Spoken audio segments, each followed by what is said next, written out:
साथियों नमस्कार, जय हिंद। स्वागत है आप सभी का हमारे YouTube channel from computer coaching centre में। दोस्तों, जैसा कि पिछली क्लास में आपने देखा होगा कि हम टेंस कैसे बनाते हैं और प्रेजेंट इंडेफिनिट टेंस के बारे में आज मैं आपको बताऊंगा। प्रेजेंट इंडेफिनिट में जो हम 3 तरीके से सेंटेंसों को करते हैं वो किस प्रकार करते हैं। तो टेंस 3 तरीके से बनाए जाते हैं, अफर्मेटिव, नेगेटिव और इंट्रोगेटिव। सबसे पहले है अफर्मेटिव सेंटेंस। अफर्मेटिव सेंटेंस को हम किस प्रकार बनाएंगे। सबसे पहले सिंगुलर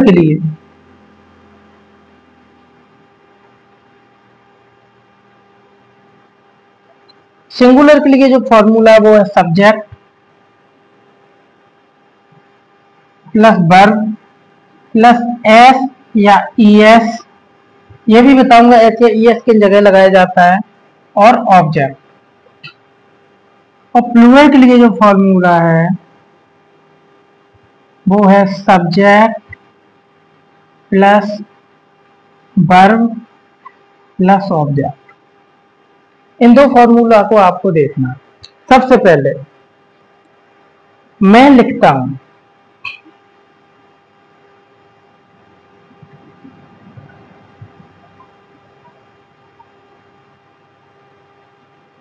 मैंने एक सेंटेंस दिया है आपको, मैं लिखता हूं।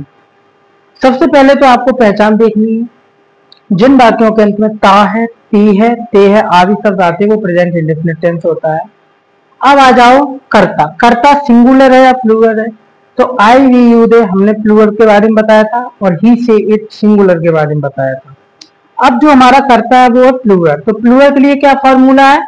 कर्ता क्रिया कर्म, या तो सब्जेक्ट वर्ब और ऑब्जेक्ट आई। अब ये प्लूरल है तो हम लिखेंगे कर्ता क्रिया कर्म। कर्ता हो गया आई, क्रिया हो गया लिखना। लिखना की राइट, WRIT। अब हमारा कर्म है नहीं, अगर कर्म होता तो उसके बाद कर्म आता। दूसरा सेंटेंस हमारा क्या है?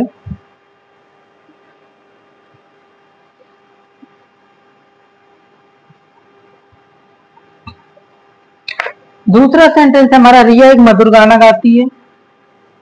रिया एक मधुर गाना गाती है। इसमें भी सबसे पहले मुझे पहचान देखनी है। जिन वाक्यों के अंत में ता है, ती है, ते है ऐसे शब्द दिखते हैं तो वो प्रेजेंट इंडेफिनिट टेंस होता है। अब इसमें आ जाओ रिया, RIY रिया। अब रिया सिंगुलर है या प्लूरल? तो रिया सिंगुलर है। ही सेट या किसी व्यक्ति का नाम सिंगुलर होता है। तो कर्ता क्रिया, क्रिया में एस जोड़ेंगे और कर्म। तो रिया हो गया हमारा कर्ता, गाती। गाना की होती है सिंग, SING। लेकिन क्रिया में एस या ई है तो इसमें हम एस का प्रयोग करेंगे। कर्ता हो गया, क्रिया हो गई ए मधुर सॉन्ग, ए स्वीट सॉन्ग। आप इस प्रकार सेंटेंसों को करोगे। सबसे पहले पहचान देखोगे, फिर सब्जेक्ट देखोगे कर्ता है या क्रिया, वो कर सिंगुलर है या प्लूरल है। सिंगुलर के साथ सिंगुलर वाला फॉर्मूला और प्लूरल के साथ प्लूरल वाला फॉर्मूला लगा देंगे। उसके बाद कर्ता क्रिया कर्म आपको पता है। सब्जेक्ट किसे कहते हैं? जो कार्य होता है उसे क्रिया कहते हैं, और जो कार्य करता है उसे सब्जेक्ट कहते हैं। क्रिया का प्रभाव जहां पड़ता है उसे ऑब्जेक्ट कहते हैं। तीसरा सेंटेंस हमारा वह स्कूल जाता है।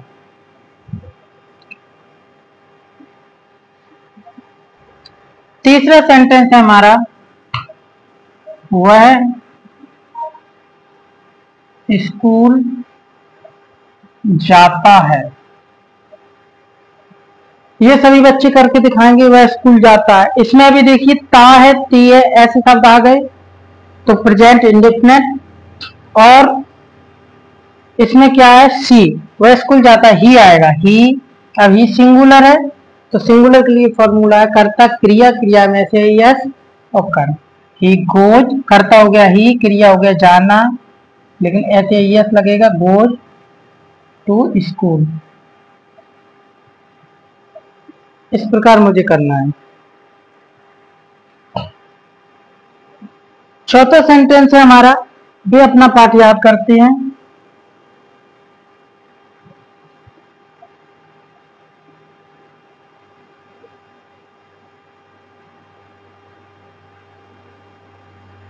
इसमें भी मुझे तायती दिख रहा है तो प्रेजेंट इंडेफिनिट है, और सब्जेक्ट हमारा दे है।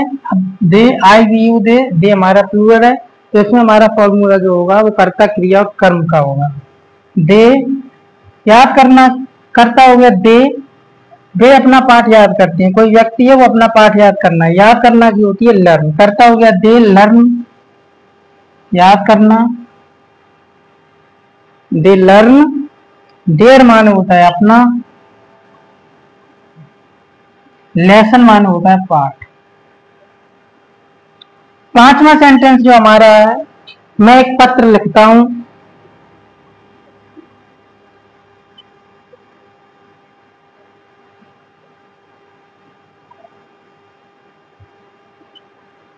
इसमें भी तायती, प्रेजेंट इंडेफिनिट में क्रिया के अंत में तायती ऐसे शब्द देखने को मिलेंगे, तो आपको पता चल जाएगा कि प्रेजेंट इंडेफिनिट सेंटेंस। मैं एक पत्र लिखता हूं, आई। अब आई प्लूरल है तो कर्ता क्रिया कर्म, आई राइट ए लेटर। तो दोस्तों ग्रामर कोई कठिन नहीं है, आपको इसी प्रकार सीखना है। सबसे पहले सेंटेंस की पहचान देखेंगे, उसके बाद सब्जेक्ट सिंगुलर है या प्लूरल, अगर सिंगुलर होता है तो सिंगुलर का फॉर्मूला, और प्लूरल होता है तो प्लूरल का फॉर्मूला लगाओगे। सेंटेंस कोई हार्ड नहीं है। इसी के साथ साथ मैं आगे बढ़ता हूं और आपको कल कराऊंगा निगेटिव सेंटेंस। निगेटिव सेंटेंस कैसे किए जाते हैं, NEGATIV नेगेटिव। नेगेटिव सेंटेंस में आपको सेंटेंसों के बीच में नहीं शब्द मिलेगा। नेगेटिव सेंटेंस का जो फॉर्मूला है वो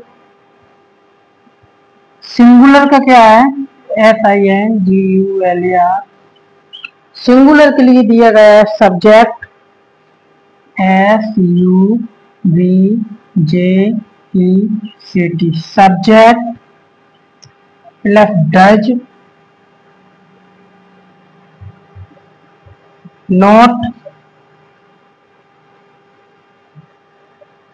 प्लस वर्ब प्लस ऑब्जेक्ट। ये तो तुम्हारा सिंगुलर है। यदि वाक्य सिंगुलर होगा तो आपको सब्जेक्ट लिखना है, उसके बाद डज नॉट लगाना है, उसके बाद क्रिया यानी वर्ब लिखनी है और ऑब्जेक्ट लिखना है। और सिंगुलर की जगह अगर प्लूरल हुआ सब्जेक्ट,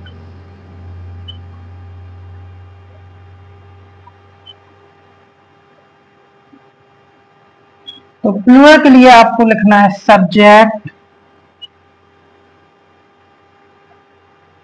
प्लस डू नॉट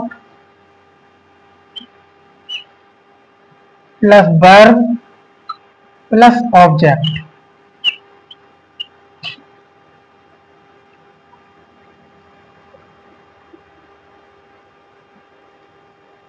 अब आपको नेगेटिव सेंटेंस में क्या करना है, सबसे पहले पहचान देखनी है, उसके बाद बीच में नहीं शब्द आ जाएगा, और कर्ता यानी जो तुम्हारा सब्जेक्ट है वो अगर सिंगुलर होगा तो आपको सब्जेक्ट के बाद डज नॉट लगाना है, और यदि सब्जेक्ट प्लूरल होगा तो सब्जेक्ट के बाद डू नॉट का प्रयोग करना है।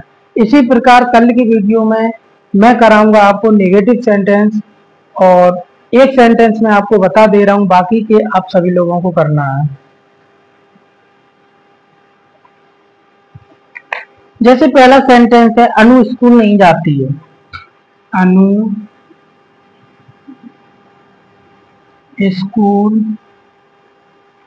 नहीं जाती है। अब देखिए दोस्तों, इसमें तायती आ गया तो मुझे पता चल गया प्रेजेंट इंडेफिनिट है, और नहीं आ गया तो नेगेटिव। यदि ये नहीं हट जाता तो मेरा अफर्मेटिव हो जाता, और नहीं आ गया, नेगेटिव सेंटेंस की पहचान होती है नहीं से। अब नहीं आ गया इसमें तो ये प्रेजेंट इंडेफिनिट का नेगेटिव सेंटेंस है।